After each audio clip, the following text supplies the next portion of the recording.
Press club Brahmapur संस्कृति भवन एसपीना ब्रह्मपुर नवनिर्वाचित कर्मकर्ता शपथ पाठ उत्सव आरंभ कर सभापति बसंत कुमार बाबू शपथ ने बर्तमान शपथ पाठ नियुक्त अशोक ब्रह्मा ईश्वर नाम शपथ करुचे मु देशर जन नागरिक भाव में संविधान प्रति श्रद्धा और निष्ठा रखा सहित आमर सार्वभौमत्व अखंडता रक्षा करेंगे।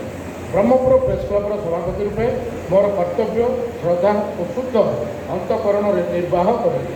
एपरिकी बिना भय और पक्षपात समाज गणमाध्यम प्रतिनिधि भाव में रही दायित्व एवं प्रेस क्लबर समस्त सदस्य एवं गणमाध्यम प्रतिनिधि मानक रही नियम एवं विधि अनुदायी कार्य करेंगे।